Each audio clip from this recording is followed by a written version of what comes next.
A very wonderful good morning to you all. This is Shivangi और मैं आप सभी का स्वागत करती हूँ मेरे YouTube channel which is success icon, जहाँ पर मैं आपको एनसीईआरटी के सॉल्यूशंस बताती हूँ। जैसे कि आप सब जानते हैं, मैं कवर करूँगी फ्रॉम क्लास 6 टू 10th सारी एनसीईआरटी, जिसमें मैं 6-7 के साइंस के एनसीईआरटी को ऑलरेडी कवर कर चुकी हूँ। अब मैंने शुरू की है मेरी नई सीरीज़, जो है 8th क्लास की साइंस एनसीईआरटी। आई होप आपको मेरा ये छोटा सा इनिशिएटिव पसंद आ रहा होगा। Please like, share and subscribe my channel and also share with your family and friends. Okay, so my dear students, अब जैसा आप सब जानते हैं, मैं ऑलरेडी 2 चैप्टर्स करवा चुकी हूँ 8th क्लास के। अब मैं तीसरा चैप्टर शुरू कर रही हूँ आज से, जो कि है chapter number 3 synthetic fibres and plastics.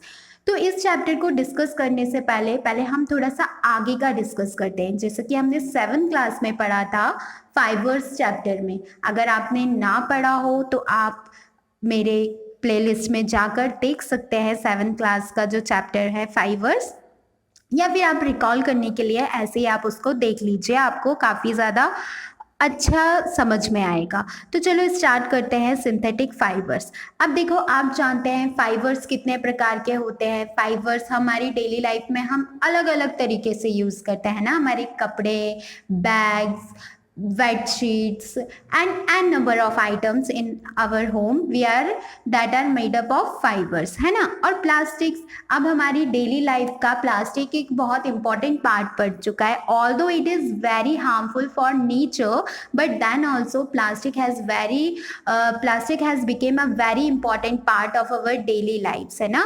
हमारे मग्स, बास्केट्स, टैप, हर चीज़ प्लास्टिक की बनी होती है ना।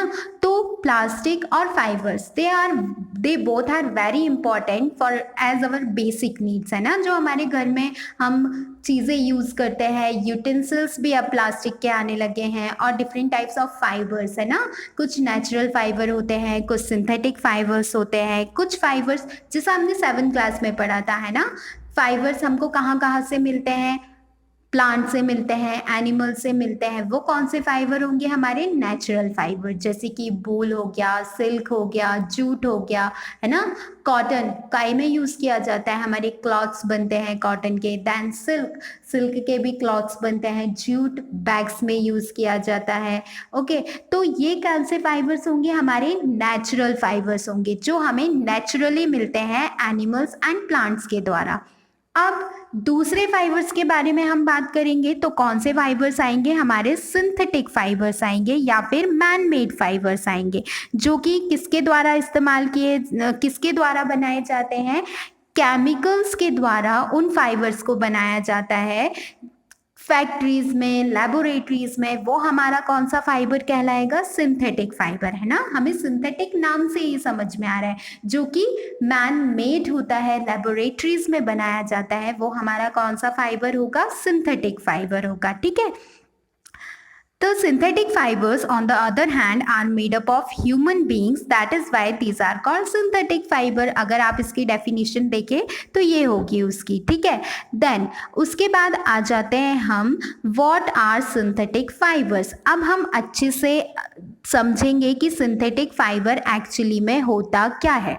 तो देखो, अगर मैं सिंथेटिक फाइबर की बात करूं, तो uniform pattern found in a necklace beads, मतलब जिस प्रकार से आपका नेकलेस बनता है ना, एक एक मोती। ये देखो, आपका नेकलेस कैसे बनता है? एक एक मोती को जोड़ जोड़ के आप क्या बनाते हो? नेकलेस बनाते हो। वैसे ही जो सिंथेटिक फाइबर है, एक एक फाइबर को मिला मिला के केमिकली आप क्या बनाते हो? एक पूरा क्लॉथ का कपड़ा तैयार करते हो। That is known as what? Synthetic fibres, है ना। केमिकली आप क्या करोगे?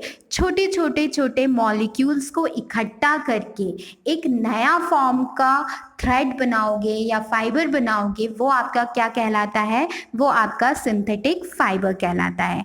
जैसे कि a synthetic fiber is also a chain of small units joined together। मतलब सिंथेटिक फाइबर क्या होता है? एक आपकी चेन जैसी होती है, छोटी छोटी यूनिट्स टुगेदर कंबाइन होती है एक दूसरे के साथ, and each small unit is actually a chemical substance. एक हर छोटी छोटी यूनिट क्या होगी, एक छोटा सा केमिकल सब्सटेंस होगा जो कि कंबाइन हो जाएगा to form a large single unit is called a polymer. ठीक है, एक बहुत बड़ी लार्ज यूनिट बनाने के लिए हम छोटे छोटे सब्सटेंसेस को कंबाइन कर देते हैं, वो हमारा टुगेदर क्या कहलाता है, पॉलीमर्स कहलाता है। मतलब ये छोटे छोटे मोनोमर्स को जब आप इकट्ठा कर दोगे तो ये इकट्ठा मिलके क्या कहलाएंगे, पॉलीमर्स कहलाएंगे। जैसा कि जो वर्ड है पॉलीमर, उसका मतलब ही क्या होता है, पॉले मतलब क्या होगा, मैनी, एंड मर मतलब क्या होता है, यूनिट्स या फिर पार्ट्स। मतलब मैनी पार्ट्स जॉइन टुगेदर, तो वो हमारा क्या कहलाता है, पॉलीमर कहलाता है। ठीक है, देन उसके बाद आता है पॉलीमर की definition. Polymers occurs in nature also. Cotton, for example, is a polymer called cellulose. Cellulose is made up of large number of glucose units. अगर अब हम पॉलीमर की बात करें तो ऐसा नहीं है कि पॉलीमर सिर्फ आप लेबोरेटरीज में बना सकते हो या फिर वो सिंथेटिक फाइबर्स ही होते हैं। पॉलीमर्स आपके नेचुरल भी हम ऑकर कर सकते हैं। ठीक है, जैसे कि कॉटन, कॉटन कैसे बना होता है, सेल्यूलोज से। सेल्यूलोज छोटे छोटे जो ग्लूकोज के यूनिट से, उनसे मिलके क्या बनता है, हमारा सेल्यूलोज बनता है, एंड देन सेल्यूलोज से हमारा क्या बनता है, कॉटन का पॉलीमर बनता है।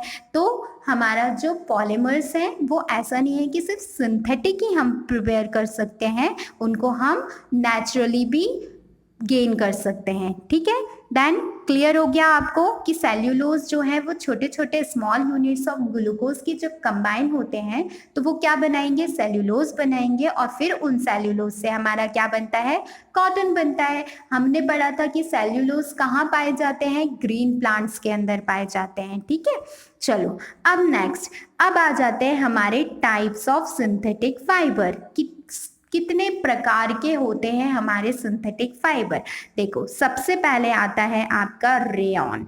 सबसे पहले क्या है आपका, रेयॉन। ठीक है, you have read in class 7 that silk fibers obtained from the silkworm was discovered in China was kept as a close guarded secret for the long time। है ना, हमने वो स्टोरी पढ़ी थी कि जब चाइना में डिस्कवरी हुई थी सिल्क की तो उन्होंने उसको सीक्रेट की तरह रखा था ताकि कोई और उस की खेती ना कर पाए। तो guarded secret for a long time fabric obtain from the silk fibre was very costly. तो उन्होंने अपने बिजनेस को और ज़्यादा प्रॉफिटेबल बनाने के लिए और उनका कोई आइडिया चुरा ना पाए, क्योंकि देखो अगर हम भी वही खेती करने लगे थे जो उनके यहाँ होती थी तो उसका हमें उनसे खरीदना नहीं पड़ता और उनका फ़ायदा नहीं हो पाता। इस वजह से उनने उसको सीक्रेट रखा और उसके प्राइजेस बहुत हाई करके वो बाज़ार में बेचते थे। ठीक है, attempt were made to make silk artificially. अब देखो क्या हुआ कि अब उन्होंने तो वो सीक्रेट करके रखा था कि सिल्क का प्रोडक्शन एक्चुअली कैसे होता है और दुनिया में किसी को नहीं पता था।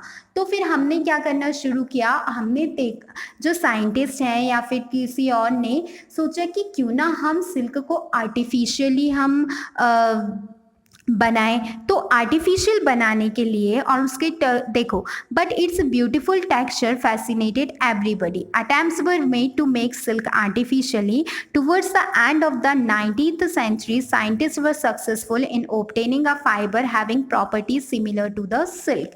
फिर उन्होंने क्या किया, अब देखो हमारा जो सिल्क था वो उसके जो कपड़े बनते थे वो काफ़ी ज़्यादा कॉस्टली होते थे लेकिन काफ़ी ब्यूटीफुल कपड़े होते थे, इसलिए लोग उनको खरीदते थे। फिर 19th सेंचुरी आते आते तक साइंटिस्ट ने लेबोरेटरी में आर्टिफिशियल सिल्क को प्रिपेयर कर लिया। ठीक है, और वो जो आर्टिफिशियल सिल्क था उसकी प्रॉपर्टीज़ भी सिमिलर थी नेचुरल सिल्क की तरह। ठीक है, उसको हमने कैसे प्रिपेयर किया था, chemical treatment of wood pulp के द्वारा। कैसे प्रिपेयर किया था हमने, केमिकली उसको ट्रीट किया था किसको, वुड पल्प को। इससे हमको कौन सा फाइबर मिला, रेयॉन, जिसको हम किस नाम से जानते हैं, आर्टिफिशियल सिल्क के नाम से जानते हैं, ठीक है। Although rayon is obtain from the natural sources wood pulp. अब देखो भले हमने इसको लेबोरेटरी में प्रिपेयर किया है in the form of silk, लेकिन ये हमने किसके इस्तेमाल के द्वारा, मतलब रॉ मटेरियल तो हमने नेचुरली लिया ना, वुड पल्प को लिया, फिर हमने उस पर कुछ केमिकल्स को इस्तेमाल किया और फिर हमने एक आर्टिफिशियल क्या बना दिया, सिल्क बना दिया, जिसको हम कौन से नाम से जानने लगे, रेयॉन के नाम से जानने लगे। ये काफ़ी ज़्यादा चीपर होता है और इसको सिलने में भी क्या होती है, आसानी होती है। Then can also be dyed in a wide variety of colours. अब देखो किसी चीज़ को आपने आर्टिफिशियली प्रिपेयर किया है तो आप इसको अपने तरीके से ढाल सकते हैं।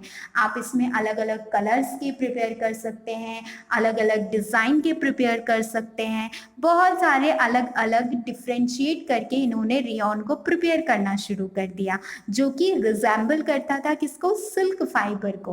Then rayon is mixed with the cotton to make bedsheets. अब रेयॉन को किस में मिक्स किया जाने लगा, कॉटन में मिक्स करके बेडशीट्स बनी जाने लगी, कारपेट्स बनाने लगे हम वूल के साथ उसको इस्तेमाल करके। तो देखो जब हमने सिंथेटिक सिल्क को प्रिपेयर किया, आर्टिफिशियल सिल्क को प्रिपेयर किया, तो उसके हमने अलग अलग प्रकार से इस्तेमाल करना भी शुरू कर दिया। उसको हमने कॉटन के साथ मिक्स करके यूज़ किया, उसको हमने वूल के साथ मिक्स करके यूज़ किया, उसको हमने डिफरेंट कलर्स में प्रिपेयर करना शुरू कर दिया। तो जिसने क्या किया, मार्केट को कैप्चर कर लिया, क्योंकि वो इजी भी था बनाना और फिर दूसरी बात क्या हुई, वो सस्ता भी था और उसमें हमको वैरायटीज़ भी मिल रही थी, ठीक है। देखो ये आपका रेयॉन का एग्जाम्पल, ये फोटोज़ दी गए हैं, ये कपड़े, एक क्लॉथ का कपड़ा बना हुआ है, कारपेट बना हुआ है इस प्रकार से। देन अब आ जाता है दूसरा है हमारा नायलॉन, जो कि हम बहुत ज़्यादा कॉमन यूज़ करते हैं। नायलॉन की रस्सियाँ बनाई जाती हैं, नायलॉन के बैग्स बनाए जाते हैं। चलो पढ़ते हैं क्या दिया है। Nylon is the another man made fibre. In 1931 it was made without using any natural raw material. अब देखो रेयॉन को बनाने के लिए हमने तो नेचुरल रॉ मटेरियल का यूज़ किया था, दैट इज़ वुड पल्प, लेकिन अब नायलॉन को बनाने के लिए हमने किसी भी नेचुरल रॉ मटेरियल को यूज़ नहीं किया, ना तो एनिमल का इस्तेमाल किया, ना ही प्लांट्स का इस्तेमाल किया। इसको हमने कैसे बनाया, it was prepared from coal water and air. इसको काय के द्वारा बनाया गया, कोल वाटर और एयर के द्वारा बनाया गया। नायलॉन फाइबर वॉज स्ट्रॉन्ग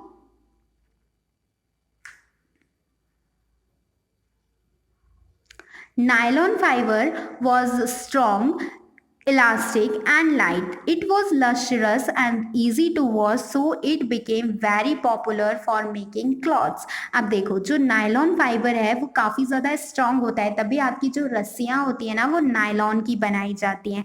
काफ़ी ज़्यादा इलास्टिसिटी भी होती है उसमें और काफ़ी ज़्यादा वो वेट में भी कैसा होता है, कम होता है, एंड ईजी टू वॉश होता है और लश्रस होता है। तो ये बहुत ज़्यादा पॉपुलर हो गया क्लॉथ्स के मेकिंग में, ठीक है। Then we use many articles. अब हम क्या क्या यूज़ करते हैं नायलॉन का, हम सॉक्स यूज़ करते हैं, रोप्स को यूज़ करते हैं, टेंट्स को यूज़ करते हैं, टूथब्रश, उसके जो ब्रश होते हैं वो भी नायलॉन के बने होते हैं, कार के सीट बेल्ट्स को हम नायलॉन से बनाते हैं, स्लीपिंग बैग्स को हम नायलॉन से बनाते हैं, पर्दों को हम नायलॉन से बनाते हैं। तो there are an number of uses of nylon. Nylon is also use for making parachutes and ropes for rock climbing. और नायलॉन को हम काय के लिए भी यूज़ करते हैं, पैराशूट बनाने के लिए, और रॉक क्लाइंबिंग करने के लिए जो रोप्स का इस्तेमाल होता है वो भी हमारी काय से बनती है, नायलॉन से बनती है। A nylon thread is actually stronger than a steel wire. अगर आप नायलॉन थ्रेड और स्टील वायर को कंपेयर करोगे तो एक्चुअली जो नायलॉन का थ्रेड है वो ज़्यादा स्ट्रॉन्ग रहेगा स्टील के वायर से। Let us find out. अब देखो ये एक एक्टिविटी दी हुई है। Take an iron stand with a clamp, take a cotton thread about 60 centimeter length, tie it to the clamp so that it's hang freely from its from it as shown from the figure 3.5 at the free and suspend। अब देखो इस प्रकार से आपको एक iron stand है जिस पे आपने एक थ्रेड से, कॉटन के थ्रेड से 60 सेंटीमीटर लेंथ है जिसकी, आपने एक क्लैंप को टाइट कर दिया और हैंग कर दिया उसको फ्रीली। तो अब क्या होगा, then a pen so that weight can be placed in it, add the weight one by one till the thread breaks. अब आपको क्या करना है, एक के बाद एक, सबसे पहले आप कॉटन का जो थ्रेड है उसको बांधोगे और उस पर आप नीचे एक वेट को उस पर क्या कर दोगे, बांध दोगे। अब आपको तब तक वेट बढ़ाते जाना है तब तक वो टूट ना जाए। तो बस आपको इसमें ये चेक करना है कि कौन सा थ्रेड सबसे ज़्यादा स्ट्रांग होगा। तो इसमें सबसे ज़्यादा स्ट्रांग क्या होगा, देखो कॉटन क्लॉथ इतना ज़्यादा स्ट्रांग नहीं होता तो वो बहुत जल्दी टूट जाएगा, फिर उसके बाद वूल टूट जाएगा, उसके बाद सिल्क टूट जाएगा, और देन सबसे लास्ट में सबसे ज़्यादा स्ट्रांग कौन सा थ्रेड होता है, नायलॉन का थ्रेड, तो वो सबसे लास्ट में टूटेगा। ठीक है, देन अब आ जाता है तीसरे प्रकार का आर्टिफिशियल जो हमारा सिंथेटिक फाइबर है, वो क्या है, पॉलिस्टर और एक्राइलिक। अब देखो पॉलिस्टर का यूज़ हम आजकल बहुत ज़्यादा करते हैं, कैसे, डिफरेंट जो नए नए प्रकार की जो ड्रेसेस हैं वो पॉलिस्टर की बनी होती हैं। जैसे कि polyester is another synthetic fibre, fabric made from this fibre does not gate wrinkled easily. क्यों, क्योंकि वो क्या होता है, जल्दी से सिकुड़ता नहीं है, इस वजह से हम पॉलिस्टर का काफ़ी ज़्यादा यूज़ करते हैं। जिस ड्रेस मटेरियल, जैसे हमारी जो स्कूल की ड्रेस है वो ज़्यादातर पॉलिस्टर की बनी होती है ताकि वो ईजली क्या ना हो, रिंकल्ड ना पड़े उसमें। Bearing nice polyester shirts and other dresses, Terylene is a popular polyester. और सबसे ज़्यादा पॉपुलर पॉलिस्टर कौन सा यूज़ किया जाता है, टायरलिन का यूज़ किया जाता है। Very drawn into very fine fibre and can be ब्रोवन लाइक एनी अदर यार्न। इसको आप किसी भी दूसरे यार्न की तरह ईजिली आप इसको क्या कर सकते हैं, सिल सकते हैं। Then my mother always buys PET bottle and PET jars for storing rice and sugar. Wonder what is PET?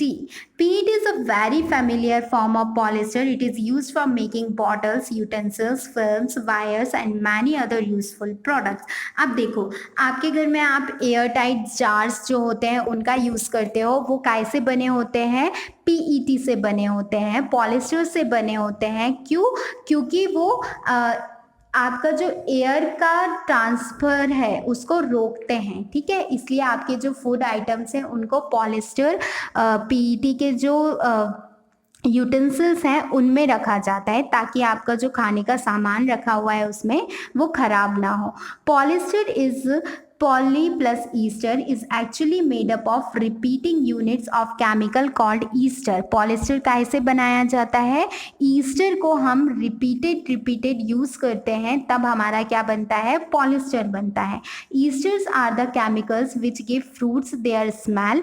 Esters क्या होते हैं, जो फ्रूट्स में स्मेल के लिए रिस्पॉन्सिबल होते हैं, that are esters. Names like polycot, polywool, terrycot etcetera, as the name suggest these are made up of mixing two types of fibers।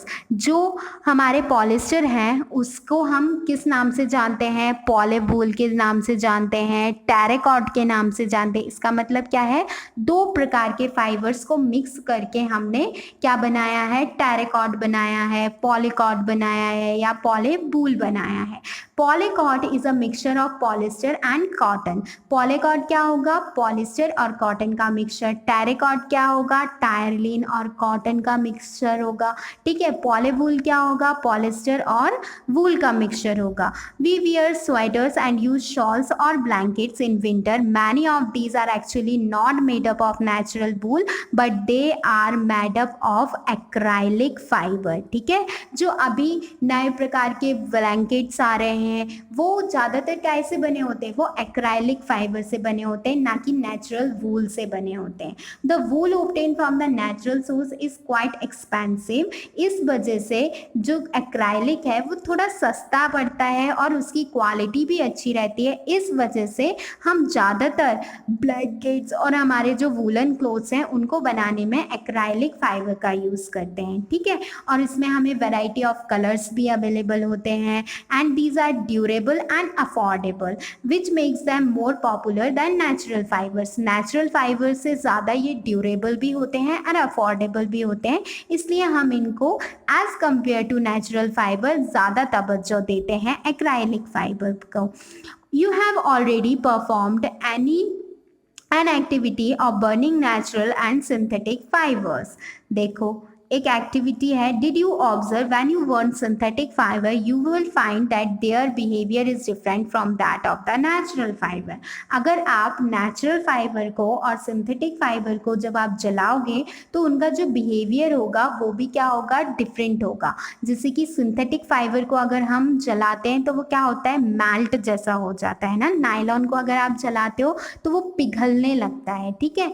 और आपके जो नेचुरल फाइबर्स होते हैं वो बर्न करते हैं। जो सिंथेटिक फाइबर होंगे जब आप उनको बर्न करोगे तो वो मेल्ट होना शुरू होंगे, और जो नेचुरल फाइबर होंगे एक्चुअली दे विल बर्न, ठीक है। Now all the synthetic fibers are prepared by number of process using raw materials of petroleum origin called petrochemicals। अब देखो जो आपके सिंथेटिक फाइबर्स है ना वो ज़्यादातर रॉ मटेरियल्स के यूज़ से बनाए जाते हैं। ज़्यादातर वो जो रॉ मटेरियल है वो कौन से ऑरिजिन का होता है, पेट्रो ऑरिजिन का होता है, इसलिए हम उनको क्या कहते हैं, पेट्रोकेमिकल्स बोलते हैं। So that's all for today. आज हमने क्या पढ़े, types of synthetic fibres.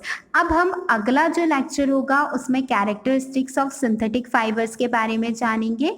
I hope आपको ये अच्छे से समझ में आया होगा, and if you have any doubt please write in the comment box and please like, share and subscribe my channel. Thank you so much. Stay safe and stay healthy.